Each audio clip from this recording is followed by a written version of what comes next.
Cette journée est une journée lourde pour tout le monde, une journée pleine d'émotions, mais en même temps une journée de joie, parce que notre frère a finalement trouvé son repos à lui, là où il est toujours même. Je crois très fort qu'il est toujours parmi nous.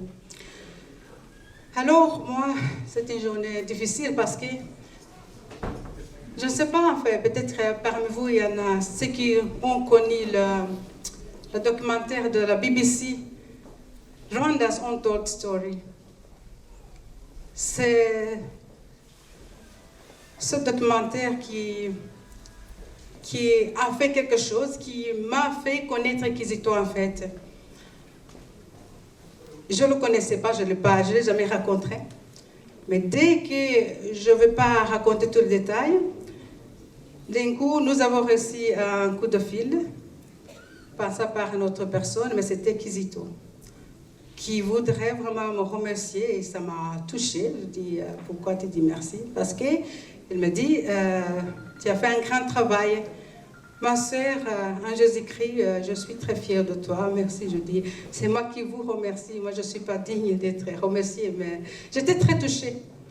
Donc, je parle de fin 2014. Et dès ce jour-là, jusqu'à, disons, il y a quelques semaines, le 19 janvier, j'ai eu beaucoup de contacts. Des contacts lourds à porter, parce que pendant les jours-là au Kizito, notre frère de nous tous que nous aimons, il était en prison. Il est difficile pour moi d'accepter, mais je lui ai promis que je vais toujours penser. Je le vois, il est parmi nous. Il n'est pas mort, il est passé par l'autre côté. C'était quelqu'un de très sain, vraiment. Ça me touche. Un jour, je l'ai appelé, enfin, on s'est contacté, on s'est envoyé des messages, même, c'est la seule personne, à part mon mari, que j'avais donné mon numéro, je lui ai promis, je lui avais dit, appelle-moi quand tu veux. Des fois, on se parlait même à des heures, minuit, des heures, 1 heure, on envoyait des messages, parce que c'est peut-être pour lui, quand il était en prison, c'était le moment là où il pouvait parler ou prier. Il n'y parlait jamais de la politique. On parlait de la vie, de l'amour du prochain, il parlait de Jésus. Et moi aussi, je suis très croyante. Et un jour, c'était pendant la commémoration, donc c'était des moments durs. J'avais peur de lui parler, parce que je ne sais pas, je ne savais pas comment lui dire et quoi lui dire pour le consoler. Et ceux qui me connaissent, donc je m'appelle Marie, consolatrice Bamutese, et j'ai appris que sa sœur était consolée. J'ai beaucoup mieux compris pourquoi il m'appelait ma sœur. Me voici en fait, c'est ça qu'il commençait. Et moi, j'ai voulu le consoler parce qu'il a souffert. Il a beaucoup souffert, mais en Jésus-Christ, il ne souffrait pas parce que c'était l'Esprit Saint en lui qui le faisait vivre. Donc, je vais vous raconter 2 choses moi, qui m'ont touchée de sa vie. Je l'appelle, je dis comment ça va, je ne savais pas comment dire, c'était en avril. Je dis, mon frère, je sais que c'est dur. Nous savons tous qu'il a perdu son père, il a souffert pendant le génocide contre les Tutsis en 1994. Et je voudrais le consoler. Je dis, mon frère, je sais que c'est dur pour toi, mais essayez de se consoler l'autre. Nous sommes là, il y a beaucoup de gens qui t'aiment, il y a beaucoup de gens qui pensent à toi, qui prient pour toi. Et moi, je suis là aussi. Alors, ce qui m'a touchée, c'est qu'il m'a répondu, ma sœur, merci beaucoup. Ça me touche de penser à moi comme ça. Et il m'a dit, je sais que toi aussi, tu as souffert. Je sais que vous aussi, vous avez souffert. En fait, c'est lui, au lieu d'être consolé, qui a commencé à me rappeler que moi aussi, j'étais orpheline, que depuis mes 12 ans, je n'avais plus de parents à cause de la guerre. Mais je dis, c'est pas possible. En bref, c'était quelqu'un qui, au lieu d'être consolé, il n'acceptait pas presque. Il commençait à consoler. Au lieu d'être donné, d'accepter ce qu'on lui donne, il donnait 1000 fois plus. Et donc, vraiment, il m'étonnait. Ça, une première chose qui m'a touchée. Une deuxième chose, c'est que c'était au Pâques que nous avons prié après la messe. Donc, je dis, est-ce que tu as mangé? Ça va? Il dit, bah, ici c'est difficile, mais c'est comme ça. En bref, nous avons prié, moi et mon mari. Je dis tout ça parce que je sais que c'est le moment de le dire. J'avais promis de ne pas le dire. Et avant sa mort, j'avais des examens. Il a essayé de m'appeler. Enfin, je travaille pour mon master en sciences politiques. Donc, c'était au mois de janvier. C'était lourd. Je n'avais pas le temps. Donc, il m'a dit, je peux te parler. Il m'avait demandé de s'appeler. Il a été très, très pressé. D'une façon pas normale. Et je suis désolée, mais j'ai pu demander pardon après. Il voudrait vraiment me parler vocalement. Il dit, ma soeur, je vais te parler. Mais j'avais des examens. Je dis, mon frère, j'ai des examens pour l'instant. Et je sais quand on commence à se parler, ça dirait longtemps. Je dis, je vais te signaler, je vais te faire signe fin janvier. Quand j'ai fini mes examens, on pourra parler. Donc, je vais vous expliquer. C'était quelqu'un, donc quand on envoyait quelque chose à lui, pour de quoi vivre, il avait une vie très très difficile, il est très très isolé, mais à lui, avec sa croyance, son Jésus à lui, il n'était jamais tout seul. Au lieu d'acheter quelque chose pour manger pour lui, 2 jours après, 3 jours, il m'a envoyé des photos. Des photos là où il mangeait, pas manger, mais il partageait de quoi à boire avec d'autres prisonniers. Avec ce qu'on lui avait envoyé, il a acheté des chapelets, des livres, il a fait la messe. Mais vraiment, c'est quelqu'un, il était sage. Vraiment, c'est un inquisiteur. Pour moi, il est incroyable, il m'a dépassé. Mais le miracle qui s'est arrivé, vraiment, moi je suis aussi très croyante et spirituelle, c'est que quand ils priaient, ils ont prié beaucoup en prison, et ceux qui connaissent bien le Rwanda, ou là où la prison, je ne sais pas, j'ai jamais été, donc, et c'est que, je veux dire à Kigali, là où il se trouvait son prison, je ne connais pas, mais il y a comment je dirais, un pigeon blanc, qui est descendu en prison là où ils étaient.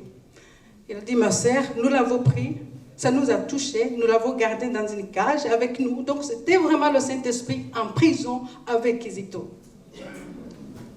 Ils ont fait une cage, ils ont gardé, et après la prison, quand je dis, mon frère, tu es sorti, mais qu'est-ce qui est devenu le Saint-Esprit et le pigeon là? Il dit, ma sœur, je l'ai laissé avec les autres, ils en ont besoin à ma place. Vraiment, c'est quelqu'un, je ne vais pas parler de beaucoup, j'ai beaucoup de choses à vous dire. Mais pour peut-être terminer, c'est qu'on n'a pas pu parler, mais on s'est envoyé beaucoup de messages. Et le dernier message qu'il m'a envoyé, c'était « Je vous aime toujours et je prie pour vous ». Avec un grand cœur, vraiment qui battait. Et quand j'ouvre mon portable, c'est toujours un cœur qui bat très fort.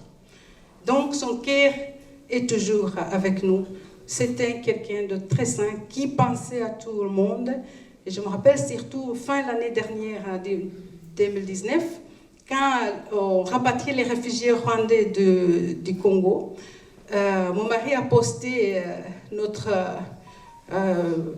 douleur, parce que moi j'ai vécu au Congo, dans les forêts, je connais bien, on en a fait un livre. Et je ne sais pas, il suivait tout ce que, je ne sais pas comment il faisait, mais il suivait tout. Et un jour, il y a quelqu'un qui a répondu à mon mari, tant pis pour les réfugiés. Je sais que FPR a commis des crimes contre l'humanité au Congo, même au Rwanda, bon, ça c'est connu. Mais la justice, c'est trop tard pour ces Hutus, on n'en parle plus. La justice, c'est déjà trop tard. Mais je ne savais pas qu'il a vu ça. Et hier, j'ai entendu un témoignage d'une femme, je ne sais pas, elle est de Paris, qui a parlé la même version. Et en fait, ça l'a tellement touché et qu'il a parlé de cette histoire en disant, il y a quelqu'un qui a posté ça sur Facebook et ça m'a touché, je ne suis pas d'accord. En fait, il parlait de mon mari et son message. C'est vraiment très, très, très fort. Il était quelqu'un de très saint. Donc, pour terminer, étant chrétienne et qui croit très fort que Kizito est là, il prie pour nous. Continuons à prier pour lui, pour que le Rwanda ait la paix, la réconciliation, pour que vraiment ça finisse, la douleur, la souffrance dans un prison ouvert qui est le Rwanda. J'ai trouvé un message que je vais passer à tous les Rwandais, même au monde entier, pour vraiment que nous puissions savoir dans quel temps nous sommes, pour vous rassurer que je sens très fort qu'Kizito, notre frère, notre ami, notre sacrifice est toujours avec nous. Alors, c'est un message d'une lycée religieuse du Suisse. Elle s'appelle Marie-Joseph de la Brossière. Frères et sœurs du peuple rwandais, je vous parle comme une amie du peuple rwandais.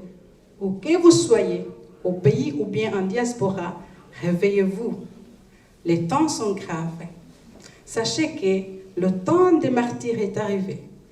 Un martyr est un témoin de la paix et de l'amour. Mourir pour avoir parlé de la réconciliation et du pardon, c'est du martyr. Vous allez mourir pour avoir fait du bien. Il est temps de prier, de jeûner, d'être solidaire de la souffrance des uns et des autres. Avec la mort de Kizito, c'est le début de votre mort. Comptez vos jours et demandez-vous ce que vous pouvez faire dans le temps qui vous reste à vivre. Qu'allez-vous laisser sur cette terre? Qu'est-ce que vous auriez fait pour votre peuple rwandais qui a connu le génocide des Tutsis, le massacre des Hutus et une série de morts injustes? Au moins commencez par prendre connaissance du danger qui vous guette. Sinon, vous allez tous mourir comme des mouches, car le diable a déjà reçu la permission des puissants de ce monde de vous anéantir tous et toutes et faire de votre bon pays un territoire satanique. Vous avez entendu parler de Kibero, mais vous n'avez pas écouté. Vous avez survécu au génocide, au massacre, aux forêts du Congo, mais vous n'avez rien compris.